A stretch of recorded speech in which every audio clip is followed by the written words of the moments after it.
Hey, this is Don from Padlock Technologies again, back with another video. So now, because you remember, this is exclusive to you guys. I don't know if I'm going to release this out to the public. Right now, it's a member video, so there won't be any, subscribe or that type of vernacular. In this video, this is straight to the lab. So I appreciate you becoming a member. And if you can do me a favor, since you're a member already, go ahead and promote my channel, help me build more memberships so I can do more stuff. And then I'll start doing some giveaways too, servers, equipment, stuff like that, because I want to give back to the people that give to me because I want to help you in your journey. So what is this all about? Now, I know you guys have been following some of my posts and I was talking about SRv6. I did a video, go look at the video about the theory of SRv6 from a, non-labeling standpoint, what it actually does.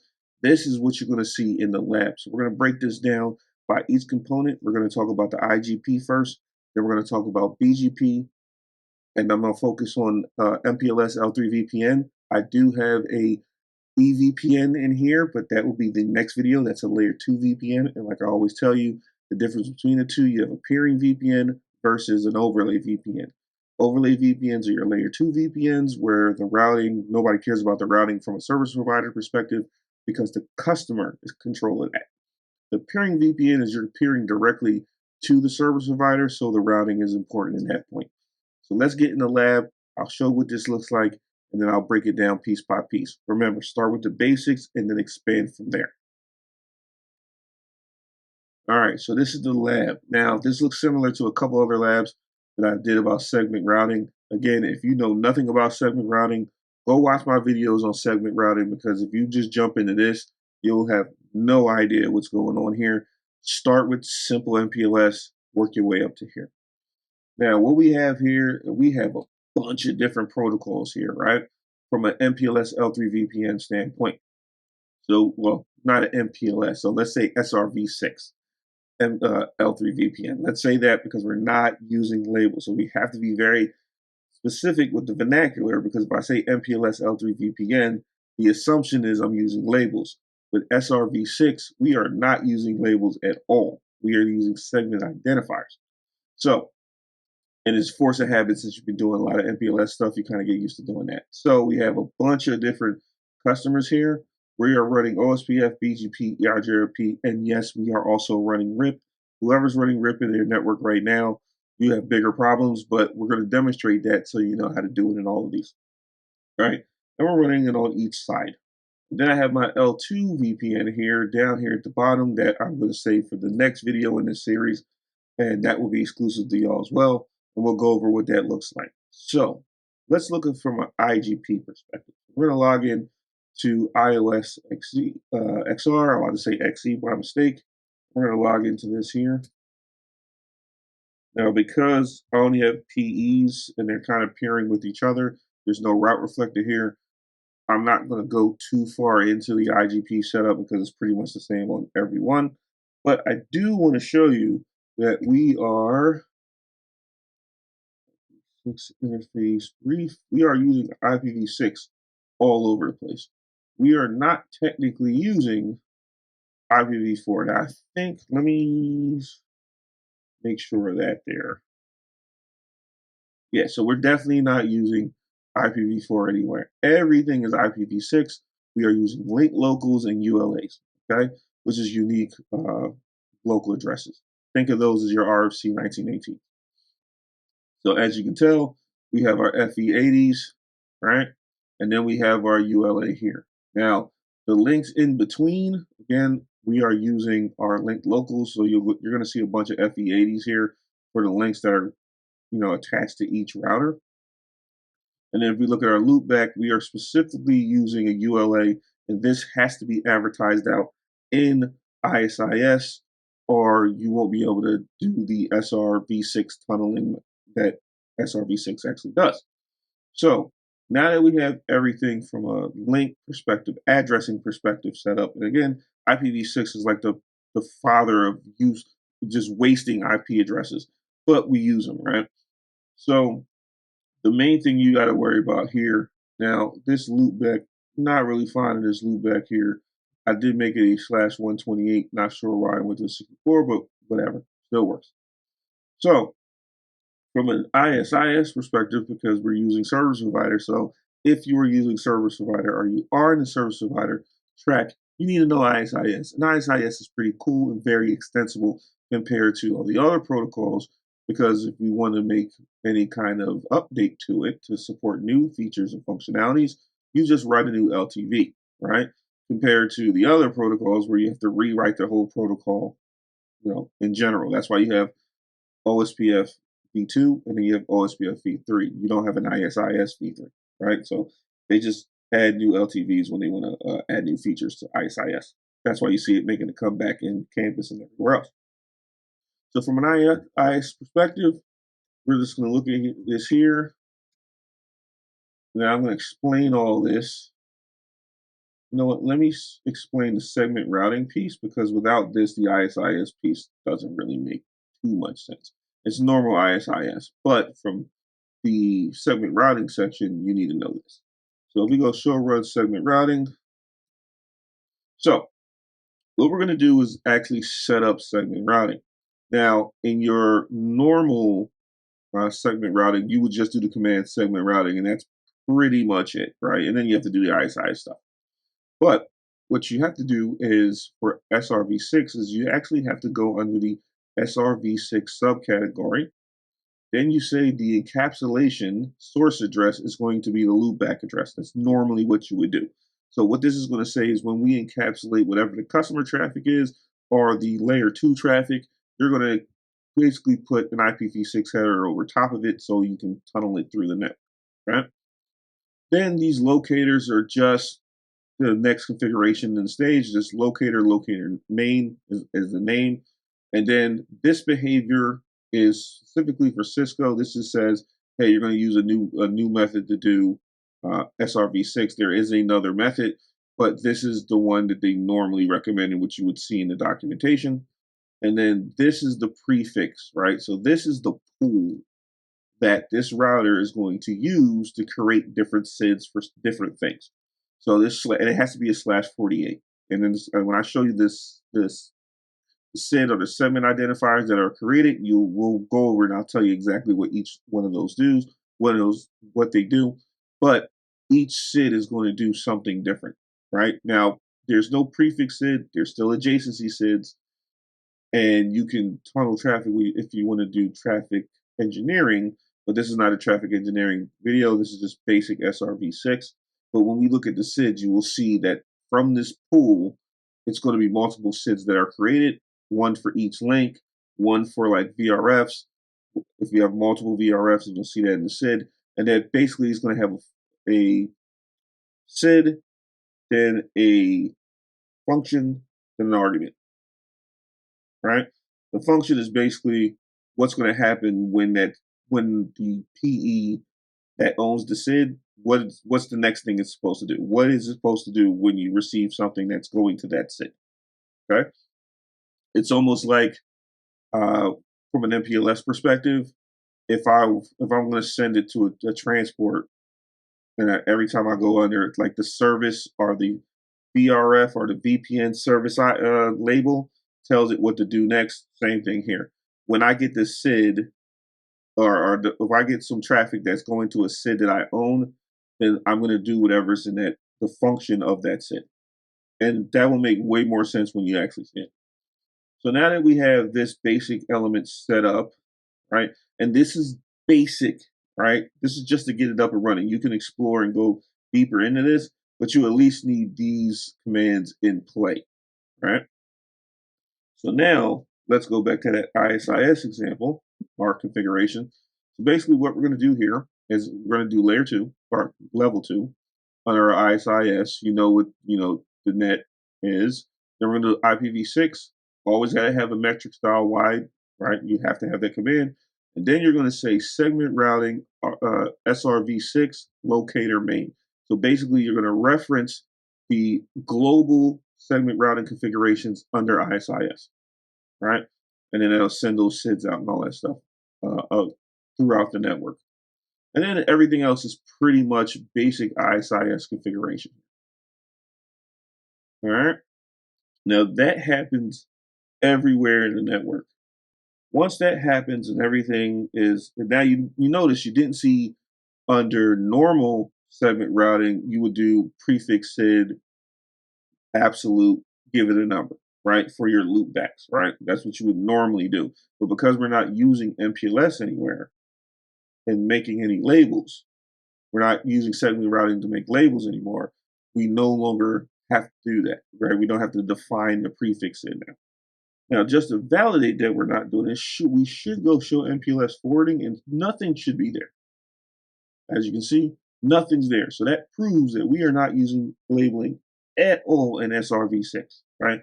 Now, this is normal segment routing. We would see labeling there. Now, what happens when all this is set up? Well, just look at the SIDs that are now created for certain functionality. You do show segment routing SRv6 SID for segment identifier. Now, here are the SIDs, or the segment identifiers that were created once we now, a lot of these other ones, the ones that you see context, there are some VRFs for this that we created, and I'm going to get into the BGP side of this. But as you can see, this SID, remember this came out of the prefix. So if I look at the prefix here, FDs, so it's FD00:0:1:1:. So out of that, which is the SID manager, which we're going to use, out of that /48, you see all these additional SIDs were automatically created. You see some for the links, which is right here. These three would be these three links here, right? So G001, G000, G002. Now, if I was doing traffic engineering, I could technically send it through those SIDs if you wanted to. And then we have our SIDs for our L3 VPNs.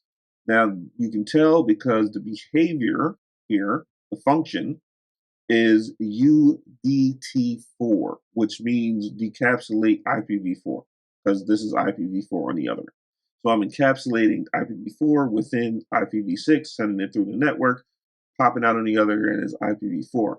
Now, the crazy thing about this is when you do a trace route, because we're encapsulating this in IPv6, you will not see the service provider network. So you got to think of this as if we're doing normal MPLS labeling, you would do no IP, I think it's no IP propagate TTL is the command. And what that does is basically it doesn't decrement TTL, so you don't see the service provider network. This is doing that by default. So because your IPv4 going through an IPv6 network, what will happen when we look at the trace route? It will go in the service provider net. It will literally go into the service provider network, pop out the other side, and then go to the destination. You won't even see anything in from a internal network standpoint. So now those SIDs are created. So now let's look at the BGP setup. So from a BGP perspective, very simple, but we are going to focus on not the VRFs just yet. We're going to focus on basics, right? So from a basic BGP SRv6 standpoint, what you're going to do, I gave it, your router ID, even though this IP address doesn't exist, we just put the router ID on here. Then you're going to do your normal VPN v4. Then you say VRF all. So you're going to say all your VRFs. You're going to use segment routing SRv6, and you're going to use that locator main. So you're referencing the segment routing global configurations in BGP. Okay. Then after you do that, you're going to get your neighbor. So this is router 3, which is this router here. This is PE3. We're doing iBGP. Obviously, we're sourcing it from our loopback. And then we're going to go, address family VPN v4. And then you're going to say encapsulate the encapsulation type SRv6. So basically, we're going to encapsulate all our stuff in VPN v4 in SRv6. Okay. So this is the global VPN v4 unicast commands. And then this is the sub. Basically you will automatically take all this right? When you do under the neighbor, and then you're going to add this additional encapsulation type SRv6. So now SRv6 is set up from a BGP standpoint. It's set up from an IBGP or IGP, and then from a BGP standpoint, IGP and the BGP standpoint. Control plane is already set up. Data plane is set up already too.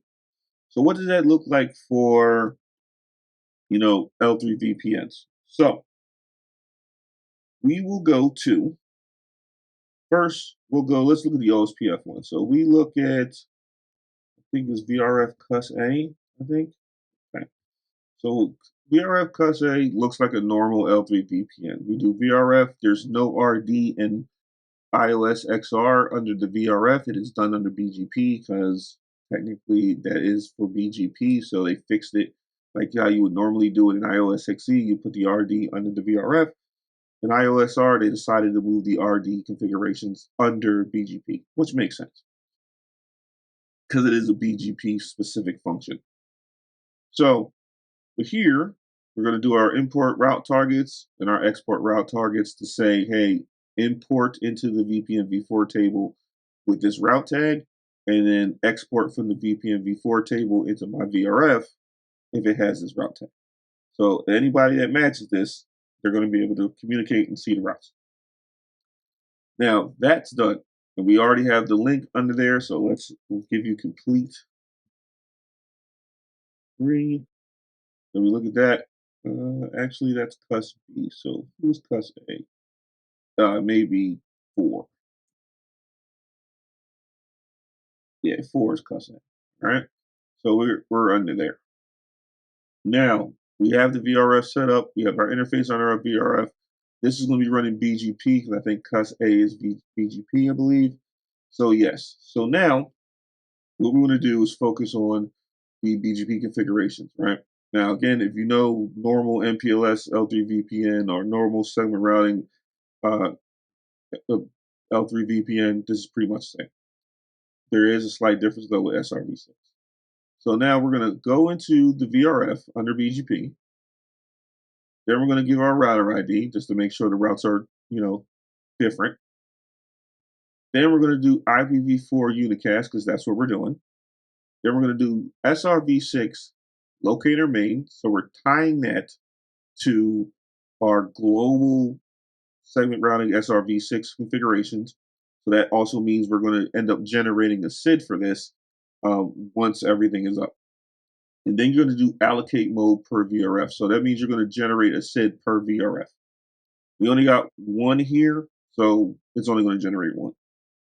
Then after that, you just do your normal BGP configuration. So you're going to say, neighbor, which is, I think this is CE8. Then you're going to do update from our source interface, which is 4. Then we're going to do IPv4 unicast, which is basically going to take all of this as the global configurations for IPv4 unicast. But I'm going to say I'm activating IPv4 unicast for that. And then since we're doing BGP, we got to make sure, because iOS XR by default does not allow routes in or out without a route policy. So we had to create this route policy called pass. And I just said pass underneath it. Right. And that just means let the routes go in and let the routes go out. Right. And then we did the AS override since I'm using the same ASN on both sides. So now what ends up happening is I'm going to show you that segment routing SRv6 again. SID, it creates this SID right here. Okay. So when I get a packet from one side, the source interface when it gets to the PE, the ingress PE, is going to be the loopback. And then the destination is actually going to be this SID. Okay. And then once it gets to router 1, it's going to look and say, hey, that was destined for this SID here that I own. What am I supposed to do? Okay, the function here is I'm supposed to decapsulate it. This is an IPv4, and then do a route lookup in VRF-A for the next hop. Now, this is different from MPLS because the service label or the VPN label has the next hop already in it. Since we're not dealing with labels, we have to do that route lookup in the VRF to say, how do I get to wherever that destination is? Okay. Now, on the other side, since router 3, pretty much the same setup here.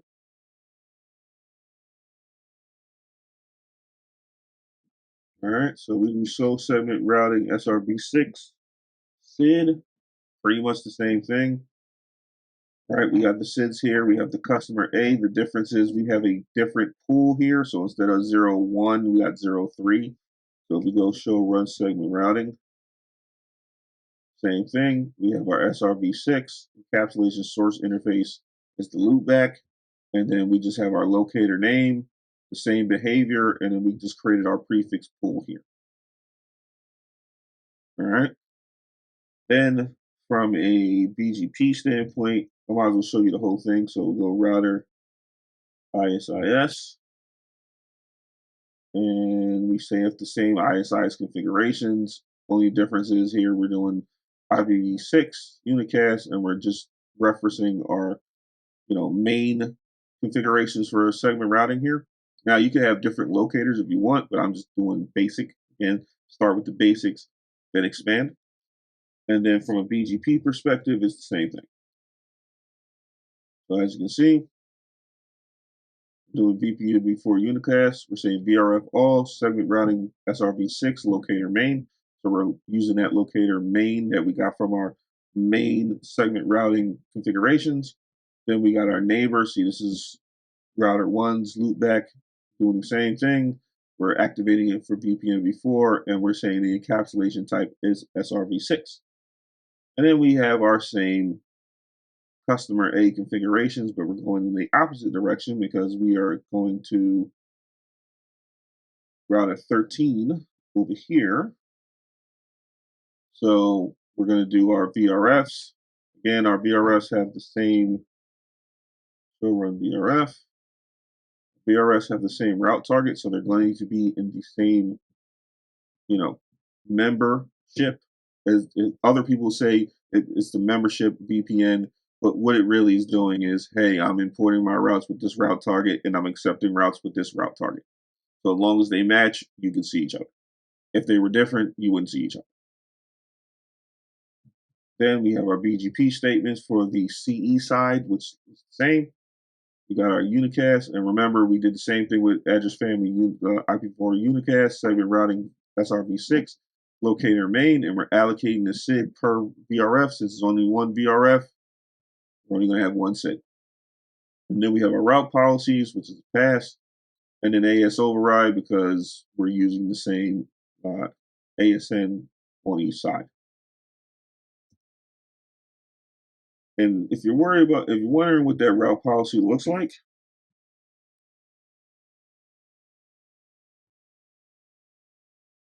that's it.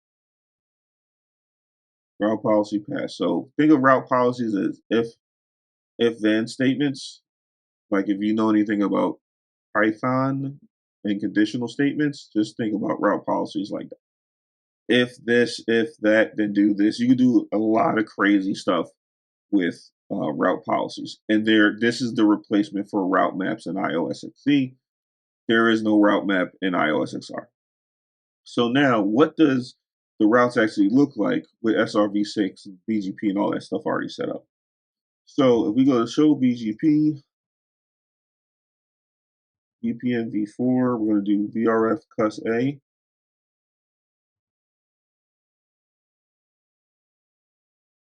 The unicast, I forgot to put unicast in there. All right, so as you can see, we got these two routes here. We got a 13, this is the loopback coming from router 13, this is the loopback coming from router 8. And you can see that, that is the next hop for that address, right? For this address here. Now, let's get a little bit deeper into that route. Add a little bit more detail on router 3. So now we're adding a little bit more detail to the route. So what do we see with this route? Well, we see our extended community, which is our route targets. Remember the RTs, right? So if they match, I can see the route. Now, what you will see is the SID for this, right? We've got a SID here, right there. So that means we're going to encapsulate this in SRv6, send it on its merry way. And then when it gets to the final SID, it gets over here, and we'll see this in the Wireshark. You're going to actually see this IP address or this SID as the destination, right? And this is why it got to be routable, because if it's not routable, you wouldn't be able to send it to that destination. And then obviously we got our route distinguisher to make everything look different, right? Because technically we can have the same route, but if the RD is different, then it looks like a different route. And bonus, a VPN v, technically this is VPN v4, so this would be 32 plus a 64-bit RD, so that should be a 92-bit route. You know, I get bits and bytes always mixed up. So the numbers, right? So that's really it. So now let's look at it from a Wireshark perspective. When I do a ping, we do a Wireshark, and then I'm going to show you everything from a Wireshark. And then we're going to do a trace route so you can see that you don't see anything from a service provider network standpoint. So more than likely, this is probably going to go either from 3 to 2 or from 3 to 5, since that's the shortest path to get there. I'm going to first capture from G001, G0001 side. I think it's G0001. Yeah, that should be correct. So, open this up here. What I should see from a BGP perspective, I should see router 8's loopback. So show route, IP route BGP. So that's BGP, right? That's router 8's loopback on the other side. So the import export was working. So if I ping it now if I don't see anything from this side, what we're going to have to do is capture on the other side. All right, luckily we did see that. So stop. Let's expand all this.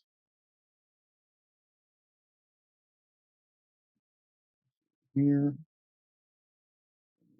just a tad bit so you can see the whole shebang. All right, so here's the ping from router 13 to router 8. Now, what do we see here? Obviously, we see the frame that it's put on because obviously we're encapsulating everything down, right? The other side, decapped, right? So we got our normal frame. Now, pay attention to this address here. So here's the router 3. Now remember, move this over just a tad bit. All right, let me see if I can minimize this and open this up again. So let's open this up. I want you to see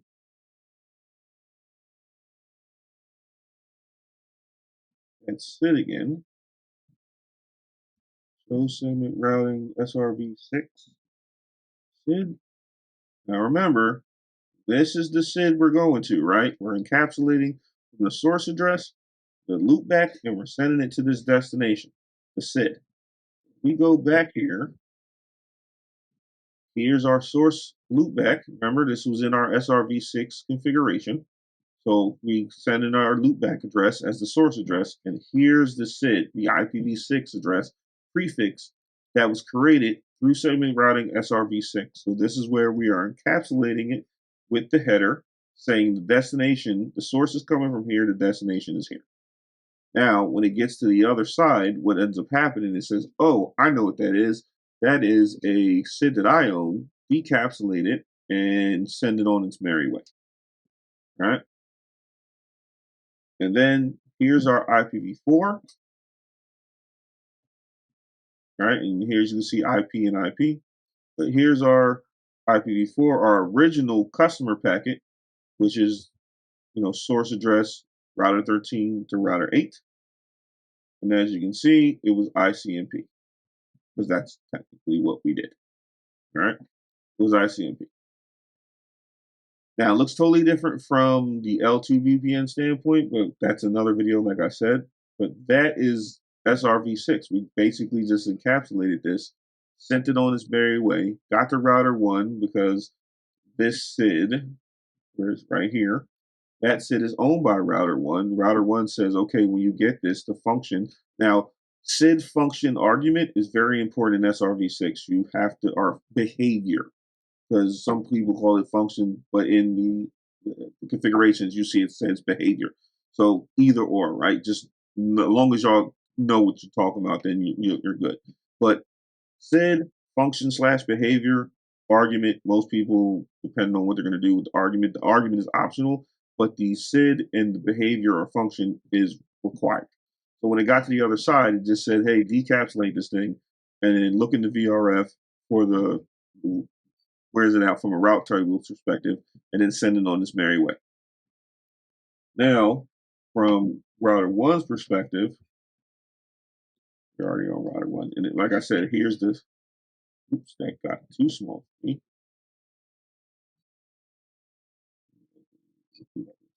Just a little bit.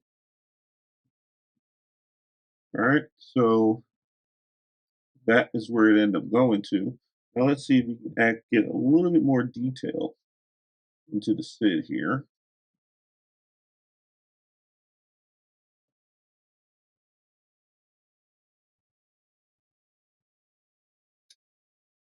And that's the detail, right? So what we're going to do, as you can see, the allocation was dynamic. That means it pulled from that prefix pool. This wasn't a static SID creation. This was a dynamic coming from the pool. So basically, again, here's what we're going to do. If you get something going to this SID, your behavior or function is going to be decapsulate. Then you're going to look in the BRF for the next hop, and the owner is BGP, the BGP ASN. So BGP 65001 in this case, because I configured it under BGP. So they own this SID. Now, remember I told you from a couple seconds ago that you won't see the trace route in here? So what's going to happen is the loopback is going to come in here. It's going to come in from router 13, hit router 3. But really, all you're going to see is maybe, I believe you're only going to see 200, 100, 1.1, and then the loopback address. So you're not going to see anything in the middle because obviously you're encapsulating it in IPv6, routing it through the network, and then popping out on the other end and not using labels. This trace route here.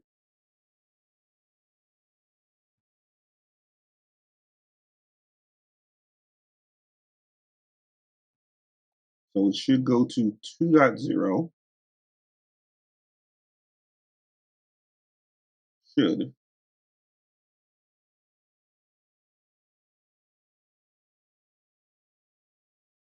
And then it's going to pop out 200, 100, 1.1, and then the loopback. See that?